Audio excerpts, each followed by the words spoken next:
આજે આપણે બનાવી છે પેપર સ્ટીક. બહુ સિમ્પલ રેસીપી છે. એમાં છે આ મેરિનેટેડ ગોસ્ટ જે હું તમને હવે બતાવીશ કે હું કેવી રીતના મેરિનેટ કરી છું. એમાં હું નાખી 1 ચમચી લસણ આદું, મયાઈની દોરી અને સોય સોસ, અને આપણે આને મિક્સ કરી અને એને મેરિનેટ કરશું લગભગ અડધી કલાક માટે. આમાં નાખશું હતા આપણે કોર્નસ્ટાર્ચ,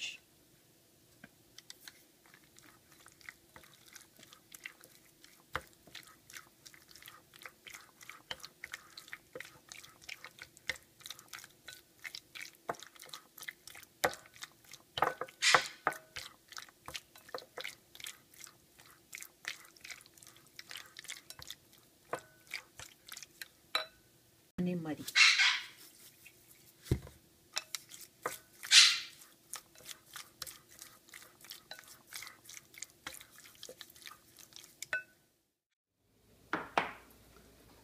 એમાં આપણે વાપરશું ગ્રીન બેલ પેપર્સ, લીલા બેલ પેપર્સ, પીળા બેલ પેપર્સ અને ડુંગળી. અને બધું એક ડુંગળી, એક નાનું બેલ પેપર ને એક યલો બેલ પેપર. અને બેલ પેપર જો તમને ખાલી ગ્રીન નાખવું હોય તો તમે ખાલી ગ્રીન પણ નાખી શકો છો. એટલું જ કે ફાઇન કલર આવે એટલે હું વધારે નાખી. હવે આપણે નાખશું થોડુંક ઓલિવ ઓઇલ. ઓલિવ ઓઇલ નાખીને એની અંદર હું નાખી દઈશ આપણું આ ગોસ્ટનું મિક્સચર.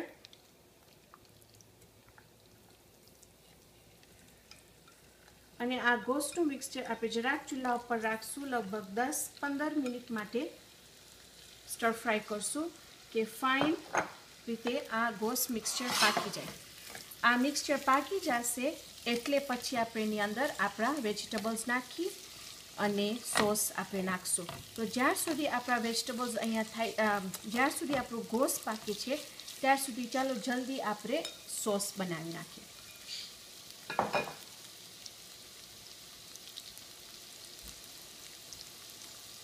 સોસ બહુ જ સિમ્પલ છે. સોસ માટે આપણને ખપશે અહીંયા અડધો કપ સોય સોસ. એમાં આપણે નાખશું વેજીટેરિયન ઓયસ્ટર સોસ. અને જો તમને હોઈસન સોસ વાપરવું હોય તો તમે હોઈસન સોસ વાપરી શકો છો. તો આપણે લગભગ એમાં 1 મોટું ટેબલ સ્પૂન નાખશું. પછી આપણે નાખી દઈશું એની અંદર આપણું કોર્નસ્ટાર્ચ 1 ચમચી. એને આપણે ફાઇન રીતે હલાવી અને આ ટાઈમે જો તમને એની અંદર તીખું નાખવું હોય તો એની અંદર થોડુંક સાંબાલ આવે છે, જે આ બ્રાન્ડ છે સાંબાલ સોસ. એ જરાક તીખું હોય છે. હું બહુ નહીં નાખું, પણ તમને જેટલું નાખવું હોય તીખું કરવા માટે એટલું તમે અંદર નાખી શકો છો. તો ચાલો આપણું સોસ થઈ ગયું. હવે તમે એમ સમજો કે બધું આપણું કામ પતી ગયું. તો હવે આપણે ખાલી ખોબરશું. આ સોસ રેડી છે, આપણા વેજીટેબલ્સ કપાઈ ગયા છે અને આ એક વખત આપણું ગોસ્ટ ફાઇન રીતે તરાઈ જશે એટલે આપણે એની અંદર આપણા બકાલા સોસ નાખી ને આપણી ડીશ તૈયાર છે. ફાઇન પોચું થઈ ગયું છે. અને ખાલી મયાઈની જે આપણી દોરી પાર્ટ મેરિનેટ કરવાથી આ ગોસ્ટ એટલું ફાઇન સોફ્ટ હતું કે લગભગ 5 મિનિટમાં લાગી એને રાંધવા માટે. હવે આપણે આપણું આ સોસ એમાં મિક્સ કરી ચાલો આપણે પહેલાં એની અંદર આપણું વેજીટેબલ્સ નાખી દઈએ. કારણ કે મને ખબર છે કે જરાક ગોસ્ટ સાથે એ જરાક રંધાય, પણ રંધાય એટલું જ કે હજી આમ અધકચર હોય.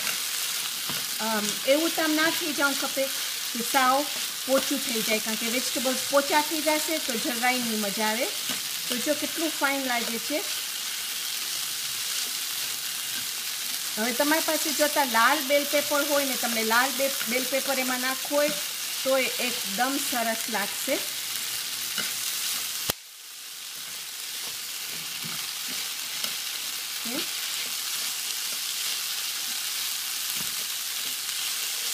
હવે આપણે નાખી દઈશું આપણું સોસ એની અંદર.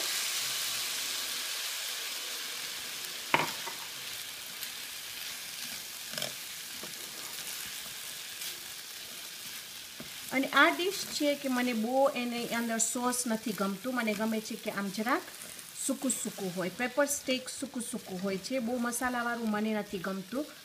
મને ખબર છે કે ઘણા માણસો અંદર ટમેટા પણ નાખે છે, પણ હવે તમારા ઉપર છે કે તમે અત્યારે ટ્રાય કરો. હું ટ્રાય કરી છું ટમેટો સાથે ને મને એમ લાગે છે કે ચાઇનીઝની ડિશ જેવું નથી લાગતું.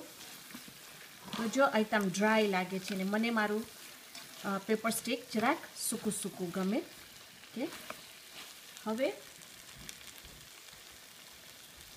અહીંયા છે મારી પાસે થોડીક સ્પ્રિંગ ઓનિયન્સ ને આપણી ડિશ તૈયાર છે.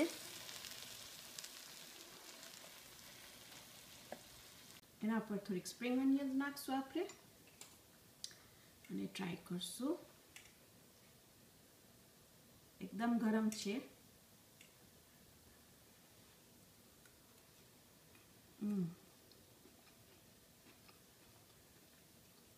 બહુ જ ફાઇન થયું છે.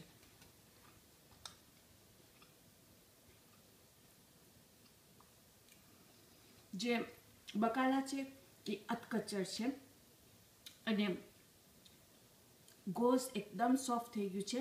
તો ઇન્શાલ્લાહ પ્લીઝ તમે આ ટ્રાય કરજો. તમે જોજો કે તમને કેવી રીતે આમ ગમે છે. મારું ફેવરેટ ચાઇનીઝ ડિશ છે પેપર સ્ટેક. ઇન્શાલ્લાહ આપણે આવતી વખતે એક બીજી જબરદસ્ત રેસિપી બનાવશું. તો ત્યાર સુધી ખુદા હાફિઝ.